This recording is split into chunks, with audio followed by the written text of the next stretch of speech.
بہت بڑی خبر ہمارے سامنے آئی ہے کہ اب انڈیا نے یہ فیصلہ کیا ہے کہ وہ 20,000 میٹرک ٹن گندم ویٹ افغانستان بھیجے گا اور وہ تھرو چابہار کے راستے بھیجے گا. تو یہ جو معاملہ ہے، یہ معاملہ تو اس سے آگے، تو کیا اس سے آگے مجھے بتائیں کیا ہوگا؟ پاکستان اور انڈیا کے ریلیشنز بھی آپ کے سامنے ہیں، لیکن جو ہے پاکستان کا جو روڈز ہیں وہ استعمال نہیں کیے گئے، پاکستان کے جو پورٹ ہیں وہ استعمال نہیں کیے گئے، تھرو ایران جو ہے وہ افغانستان جو ہے وہ گندم بھیجی گئی ہے. بہت بہت بہت بہت بہت شکریہ پورے ہندوستان کو اور اسپیشلی نریندر مودی جی کو، جنہوں نے 20,000 ٹن جو ہے وہ ویٹ ایک بار پھر افغانستان کو جو ہے وہ ہیلپ کیا ہے. دوستو یقین کریں دوستو کہ میرے پاس بولنے کے لیے شبد نہیں ہے. گینیز بک میں اور ہمارے بہت سارے کام جا سکتے ہیں کہ اتنی دفعہ IMF میں گئے تھے، یہ تو نہیں جا سکتا. یہ تو بہت ہی عجیب و غریب سی بات ہے. لیکن آپ جو کام کر رہے تھے وہ کام آپ کو بیکاری بنا دیا. انڈیا والے اب پاکستان کو کیا کہتے ہیں؟ بیکاری قوم.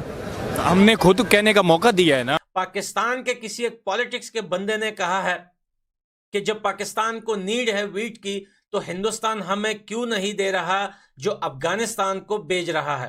چونکہ ان چیزوں کا بہت گہرا تعلق جو ہے وہ ٹرسٹ بلڈنگ کے ساتھ ہے. کیسے لوگوں کا چولہا جلے گا، کیسے دکانیں چلیں گی، کیسے وہ رزق حلال کے لیے نکلیں گے. یہ ویٹ پہلے پاکستان سے بھیجی گئی، لیکن اس مرتبہ وہاں پہ یہ ہے کہ وہ 20,000 میٹرک ٹن گندم ویٹ افغانستان بھیجے گا اور وہ تھرو چابہار کے راستے بھیجے گا. یہ خبر اس لیے بڑی ہے پاکستان کے لیے بھی کیونکہ اس سے پہلے کچھ عرصہ پہلے انڈیا نے فیبروری یعنی لاسٹ فیبروری، پچھلے سال کا جو فروری تھا اس مہینے میں پاکستان کے واگا بارڈر کے تھرو اور پھر افغانستان تک اس روٹ کے ذریعے اس سے زیادہ 40,000 میٹرک ٹن میرا خیال ہے ویٹ تھی جو بھیجی تھی. تو آخر ایسا کیوں ہے کہ اب کیوں نہیں؟ یہ ویٹ پہلے پاکستان سے بھیجی گئی، لیکن اس مرتبہ وہاں پہ یہ ڈیسیژن لیا گیا ہے کہ اب تھرو چابہار بھیجی جائے گی. تو اس پہ کیا دیکھ رہے ہیں اس کے بیک گراؤنڈ میں آپ، یا اس کو کیسے آپ اینالائز کریں؟ دیکھیں جی، یہ ایک سال میں کے عرصے میں جو اتنی بڑی ڈیولپمنٹ ہوئی ہے اس کو آپ دیکھیں ایک نیگیٹو ڈیولپمنٹ. بالکل جس طرح جو ہے وہ پنجاب یونیورسٹی کا واقعہ میں نے آپ کو بتایا کہ آپ اس حد تک آگے کہ اب ہندو لڑکے جو ہیں وہ ہولی اور دیوالی نہیں بنا سکتے. تو اس کو آپ کسی طریقے سے بھی ظاہر نیگیٹو ڈیولپمنٹ ہی کہیں گے نا اپنی کلچرل سیٹنگ میں یا اپنی آپ کی جو پروگریس ہے. بالکل اسی طرح اس ایک سال میں میرے نزدیک انڈیا اور پاکستان کے درمیان جو تعلقات ہیں وہ ظاہر ڈیٹیریٹ ہوئے ہیں.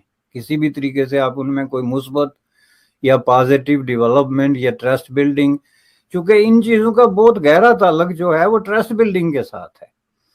اگر ٹرسٹ ڈیفیسٹ ہے تو آپ ایک دوسرے کے ٹرکس اور ایک دوسرے کی آمد و رفت اور ان چیزوں پہ ظاہر ہے سب سے پہلے ہٹ کریں گے، جو کہ ہوا ہے. اور میں سمجھتا ہوں کہ یہ پاکستان کا جو منسٹری آف فارن افیئرز ہے یا منسٹری آف فارن افیئرز کے چھوڑیں جی، سب شو پیس ہیں، لیکن جو لوگ فارن پالیسی بناتے ہیں اور اس میں ڈیسیجن میکنگ کا جن کا رول ہے، میں سمجھتا ہوں کہ ان کے دماغوں نے کام کرنا چھوڑ دیا ہے.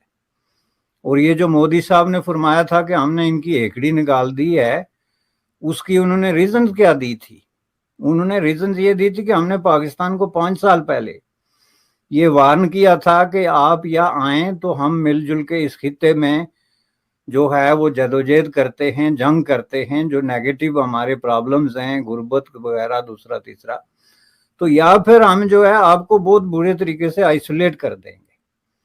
یعنی یہ کوئی ایسی چیز نہیں تھی کہ جو آپ کو اچانک آپ پہ مسلط ہو گئی یا کہیں سے آ گئی، بلکہ یہ ہے انہوں نے ڈکلیئر کر کے باقاعدہ کہ ہم آپ کو آئسولیٹ کریں گے انٹرنیشنلی. تو انہوں نے پھر سٹیپ بائی سٹیپ سب سے پہلے آپ کا جو بہت بڑا ہوا تھا امت مسلمہ یا آئمہ یا یہ سارا جو کمیونٹی کا، پہلے سب سے پہلے انہوں نے وہاں سے آپ کو نکالا اور بہت ہی بے آبرو کر کے نکالا.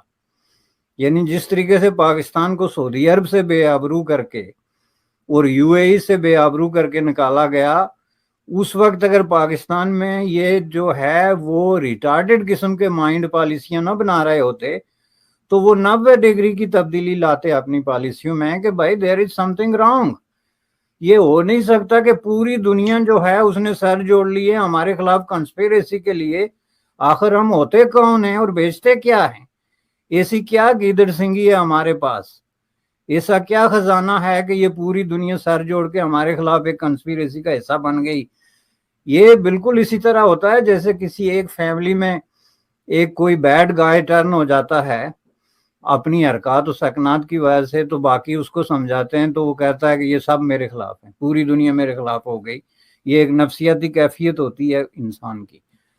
بالکل اسی طرح آپ نے فرض کر لیا، ورنہ آپ کے ساتھ جب یہ آئسولیشن کا پروسیس شروع ہوا تھا، جب سعودی عرب نے آپ کو وارن کیا تھا کہ get real guys, get real, ہم آپ کے ساتھ اس جرنی پہ، اس سفر پہ نہیں چل سکتے جس پہ آپ ہمیں گھسیٹنا چاہتے ہیں۔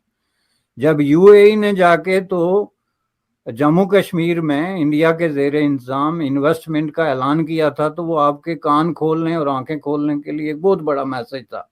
آپ نے اس سے کوئی سبق نہیں سیکھا۔ انڈیا نے 20,000 میٹرک ٹن جو گندم ہے وہ افغانستان کو بھیجی ہے، اور پاکستان اور افغانستان کا جو ریلیشنز ہیں وہ بھی آپ کے سامنے ہیں، پاکستان اور ایران کے ریلیشنز بھی آپ کے سامنے ہیں، پاکستان اور انڈیا کے ریلیشنز بھی آپ کے سامنے ہیں، لیکن جو ہے پاکستان کا جو روڈز ہیں وہ استعمال نہیں کیے گئے، پاکستان کے جو پورٹ ہیں وہ استعمال نہیں کیے گئے، تھرو ایران جو ہے وہ افغانستان جو ہے وہ گندم بھیجی گئی ہے۔ اس پہ پاکستانی پبلک سے میں بات کروں گا کہ کیا افغانستان جو ہے وہ انڈیا سے گندم لے سکتا ہے، ایران بھی انڈیا کے ساتھ ریلیشنز رکھ سکتا ہے، افغانستان بھی ٹریڈنگ کر سکتا ہے، تو پاکستان کیوں نہیں کر سکتا؟ آپ نے پچھلے دنوں سنا تھا کہ پاکستان میں آٹے کی کمی ہوگی، روٹی کے لیے لوگ مر رہے تھے، تو انڈیا نے 20,000 ٹن جو ہے وہ گندم جو ہے وہ افغانستان کو جو ہے بھیجی ہے۔ اور جو بیچ میں سسپینس آ رہا ہے کہ ہم نے ٹریڈ بند کی تھی اور کہا تھا کہ ہم اپنی لینڈ بھی نہیں یوز ہونے دیں، لیکن انہوں نے ایران کے تھرو جو ہے افغانستان بھجوا دیا۔ کیا کہنا چاہیں گے؟ ہم نے ٹریڈ بند کر دیا، اگر یہی ہماری ٹریڈ اوپن ہوتی تو افغانستان کو بھی ایزیلی مل سکتی تھی، اور ہمیں بھی گندم جو ہم مہنگی باہر سے خرید رہے ہیں رشیا سے، وہ ہم انڈیا سے خرید لیتے ہیں۔ ہاں صحیح بات ہے، مجھے لگتا ہے کہ انڈیا کے ساتھ آپ کی تجارت کے حد تک جو ہے تعلقات ہیں وہ ٹھیک ہونے چاہیے،